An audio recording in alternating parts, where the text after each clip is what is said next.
दोस्तों, आप सभी का हमारे चैनल एग्जाम वाले जीके पर स्वागत है। आज हम पढ़ने वाले हैं गुप्त काल से संबंधित महत्वपूर्ण प्रश्न जो हर बार प्रतियोगी परीक्षा में पूछे गए हैं। आइए देखते हैं यह टॉपिक कितना महत्वपूर्ण क्यों है। यदि हम एसएससी में प्राचीन इतिहास सिलेबस की बात करें तो उसमें गुप्त वंश से एसएससी, सीजीएल, सीएचएसएल और एनटीएस में 2 सालों में 14 प्रश्न पूछे गए हैं। तो आप उस टॉपिक के इम्पोर्टेंस के बारे में जान ही गए होंगे। तो चलिए शुरू करते हैं। पहला प्रश्न है, पहला ज्ञात गुप्त शासक कौन था? तो इसका सही उत्तर है ऑप्शन ए, श्रीगुप्त। श्रीगुप्त के बारे में जानते हैं। ये कुषाणों के सामंत थे और इन्होंने कुषाणों के साम्राज्य से अपने राज्य को अलग कर लिया और गुप्त वंश की स्थापना की और महाराज की उपाधि भी धारण की। दूसरा प्रश्न है, गुप्त काल में चांदी के सिक्कों को क्या कहा जाता है? तो इसका सही उत्तर है ऑप्शन बी, रुपयक। गुप्त काल में चांदी के सिक्कों को रुपयक कहा जाता था। चंद्रगुप्त विक्रमादित्य ने वाकाटक वंश की सहायता से शकों को पराजित किया और चंद्रगुप्त विक्रमादित्य की उपाधि धारण की और इसी के उपलक्ष्य में उन्होंने चांदी का सिक्का रुपयक चलाया था। यदि हम गुप्तकालीन सिक्कों की बात करें तो इसमें चांदी का सिक्का और सोने का सिक्का महत्वपूर्ण होता था, जिसमें चांदी के सिक्के को रुपयक और सोने के सिक्कों को दिनार कहा जाता था।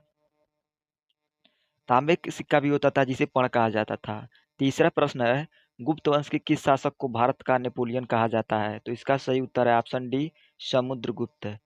समुद्रगुप्त को भारत का नेपोलियन बीए स्मिथ ने कहकर पुकारा है। इन्हें कविराज भी कहा जाता है क्योंकि ये बीड़ा बजाने के शौकीन थे। परम भट्टारक भी कहा गया है। लिच्छवी दौहित्र कहा गया क्योंकि इनकी माता जो कुमार देवी थी वो लिच्छवी की राजकुमारी थी और इनका जो मामा का घर था वो लिच्छवी में था, इसी कारण इन्हें लिच्छवी का दौहित्र कहा गया है। पृथव्या प्रतिरथ, ऐसा माना जाता था कि पृथ्वी पर इनका कोई शत्रु नहीं था, इसी कारण इन्हें पृथव्या प्रतिरथ भी कहा गया है। ऐसा कहा जाता है कि इनका जो घोड़ा था वो तीन समुद्र के तीनों किनारों का पानी पीता था, अर्थात भारत के जो समुद्र के तीनों किनारे हैं उनका ये पानी पीता था। भारत में मंदिर निर्माण कला की शुरुआत किस काल में मानी जाती है? तो इसका सही उत्तर है ऑप्शन डी, गुप्त वंश। गुप्त वंश से ही मंदिर निर्माण कला की शुरुआत हुई थी। पांचवा प्रश्न, निम्न में से किस शताब्दी में प्रसिद्ध चीनी यात्री फायान भारत आया था? तो इसका सही उत्तर है ऑप्शन ए, चौथी शताब्दी में। चंद्रगुप्त द्वितीय के शासनकाल में चीनी यात्री फायान 399 ईस्वी में भारत आया था और 412 ईस्वी तक भारत में रहा था। छठवां प्रश्न है, निम्न में से कौन गुप्त काल की राजभाषा थी? तो इसका सही उत्तर है ऑप्शन डी, संस्कृत।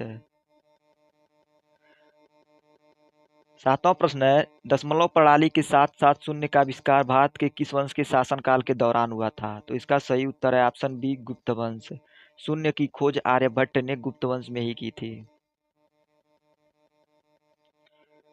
कुमार संभवम नामक महाकाव्य की रचना किसने की है? तो इसका सही उत्तर है ऑप्शन डी, कालिदास।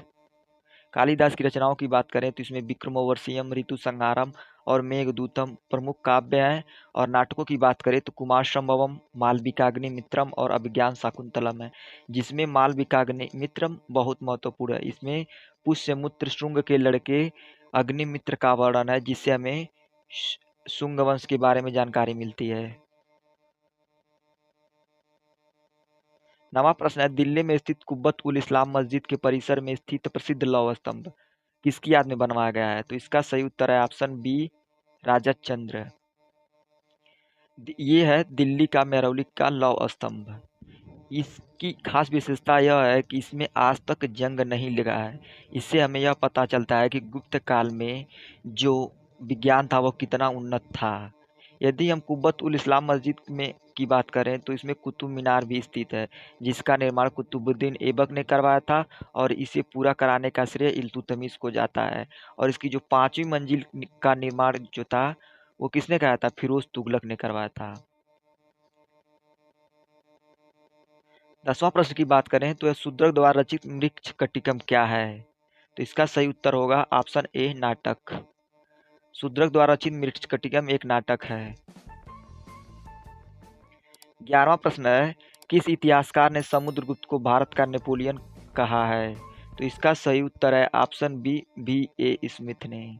भी ए स्मिथ ने समुद्रगुप्त को भारत का नेपोलियन कह के पुकारा है और कविराज इसे बीड़ा बजाने के कारण कहा जाता था।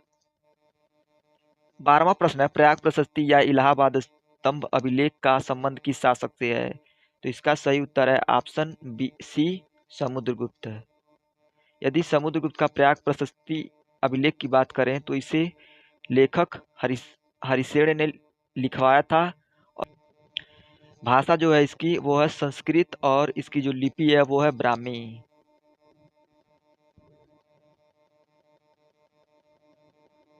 निम्न में से कौन विक्रमादित्य के दरबार में नौ रत्नों में शामिल नहीं था? तो इसका सही उत्तर है ऑप्शन ए सूरदास। विक्रमादित्य के नवरत्नों की बात करें तो छपड़क, वररुचि, घटकरपर और बेताल भट्ट, कालिदास, धन्वंतरी, वराहमिहिर और अमर सिंह और शंकु थे। इसमें कालिदास, धन्वंतरी और वराहमिहिर महत्वपूर्ण है। और कालिदास जो थे वो कवि थे, धन्वंतरी जो थे वो आयुर्वेद के ज्ञाता थे, वराहमिहिर जो थे वो खगोल विज्ञान के ज्ञाता थे। 14वां प्रश्न है, निम्न में से किस काल को भारतीय इतिहास का स्वर्ण काल कहा जाता है? तो इसका सही उत्तर है ऑप्शन डी गुप्त काल को। गुप्त काल को भारतीय इतिहास का स्वर्ण काल कहा जाता है क्योंकि इस काल में ही गणित, खगोल विज्ञान और मूर्तिकला, चित्रकला और साहित्य के क्षेत्र में अद्वितीय विकास हुआ था। यदि हम गुप्त काल के अन्य नाम के बारे में बात करें तो इसमें पेरिक्लीन युग जिसे वारनेत ने कहा था, परिवर्तनों की दहलीज रोमिला थापर ने कहा था क्योंकि इसी काल से जैसे मंदिर निर्माण कला की शुरुआत, मंदिर का निर्माण, साहित्य के क्षेत्र में अद्वितीय विकास हुआ था, इसी कारण इसे रोमिला थापर ने परिवर्तनों की दहलीज कहा है। स्वर्ण युग की बात करें तो इसे के एम मुंशी ने स्वर्ण युग कहा है और अन्य राष्ट्रवादी इतिहासकारों ने भी इसे स्वर्ण युग की संज्ञा दी है। गुप्त वाकाटक वंश की बात करें तो इसे अल्तेकर और मजूमदार ने इसे गुप्त वाकाटक वंश कहा है क्योंकि चंद्रगुप्त प्रथम ने लिच्छवी की राजकुमारी जो कुमार देवी से उनसे शादी की और वाकाटक वंश से रिश्ते भी बढ़ाए थे, इसी कारण इसे गुप्त वाकाटक वंश कहा जाता है। गुप्त शासकों में से किसने लिच्छवी वंश की एक लड़की से शादी की थी? तो इसका सही उत्तर है ऑप्शन ए चंद्रगुप्त प्रथम। चंद्रगुप्त प्रथम ने लिच्छवी की राजकुमारी कुमार देवी से शादी की और सिक्के चलाए जिसमें जिसे राजा रानी के प्रकार के सिक्के, दाम्पत्य मुद्रा, कुमार देवी प्रकार के सिक्के या लिच्छवी प्रकार के सिक्के कहा जाता है क्योंकि इस सिक्के की विशेषता यह थी इसमें एक ओर राजा और दूसरी ओर रानी की चित्र बना होता था। 16वां प्रश्न है, गुप्त वंश का वह कौन सा शासक था जिसने परम भागवत की उपाधि धारण की थी? तो इसका सही उत्तर है ऑप्शन बी चंद्रगुप्त द्वितीय।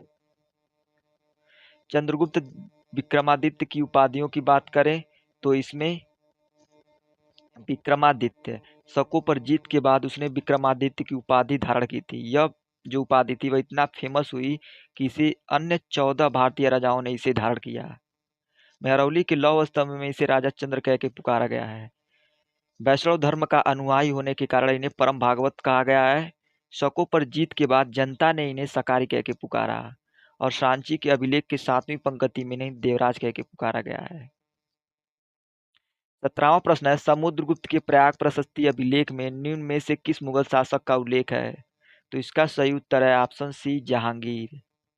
प्रयाग प्रशस्ति में शासकों के उल्लेख की बात करें तो इसमें अशोक, जहांगीर और समुद्रगुप्त का नाम आता है। 18वां प्रश्न है, हुणों ने भारत पर आक्रमण किस शासक के समय किया था? तो इसका सही उत्तर है स्कंदगुप्त ऑप्शन सी। स्कंदगुप्त के समय ही विदेशी आक्रमणकारी हुणों ने आक्रमण किया था जिन्हें मलेच्छ आक्रमणकारी कहा जाता। इनका काम केवल धन लूटना था। किस अभिलेख से यह ज्ञात होता है कि स्कंदगुप्त ने हुणों को पराजित किया था?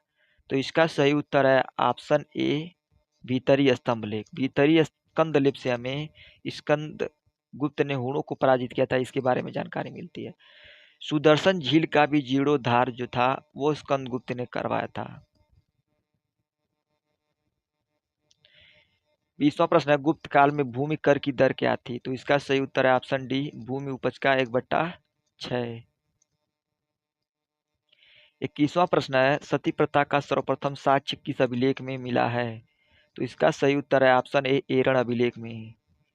एरण अभिलेख की बात करें तो इसमें भानुगुप्त नामक राजा का वर्णन है और इस अभिलेख से ही हमें गुप्त काल में सती प्रथा विद्यमान थी इसका उल्लेख हमें मिलता है। 22वां प्रश्न है, किस गुप्त शासक ने सर्वप्रथम चांदी के सिक्के जारी किए थे? तो इसका सही उत्तर है ऑप्शन बी चंद्रगुप्त द्वितीय। चंद्रगुप्त द्वितीय ने शकों पर जीत के बाद चांदी का सिक्का रुपये चलाया था?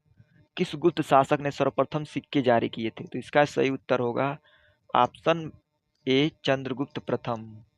यदि सिक्के जारी करने वाले गुप्त शासकों में देखें तो सर्वप्रथम जो सिक्के जारी किए थे वो चंद्रगुप्त प्रथम ने, और सर्वप्रथम चांदी के जो सिक्के जारी किए थे चंद्रगुप्त विक्रमादित्य ने।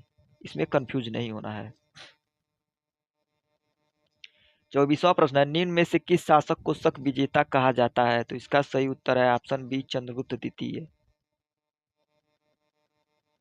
25वां प्रश्न है, गुप्त काल में उत्तर भारतीय व्यापार किस भारतीय पत्तन से संचालित होता था? तो इसका सही उत्तर है ऑप्शन ए ताम्रलिप्ति। ताम्रलिप्ति जो था उत्तर भारतीय व्यापार का प्रमुख पत्तन था। गुप्त साम्राज्य में निम्न में से किसे कर रहित जो कृषि भूमि दान दी जाती थी? तो इसका सही उत्तर है ऑप्शन बी ब्राह्मणों को। गुप्त काल में मंदिरों और जो ब्राह्मणों को भूमि दान में दी जाती थी वो कर मुक्त होती थी और उन्हें अग्रहार कहा जाता था। 27वां प्रश्न है, नगरों का जो क्रमिक पतन है वह किस काल की प्रमुख विशेषता है? तो इसका सही उत्तर है ऑप्शन बी चंद्रगुप्त वंश की। नगरों इस काल में नगरों का क्रमिक पतन हो गया था, इस कारण ही इसे इसकी यह एक प्रमुख विशेषता बन गई। 28वां प्रश्न है, गुप्त काल में वराहमिहिर द्वारा रचित बृहद संहिता किस विषय पर आधारित था?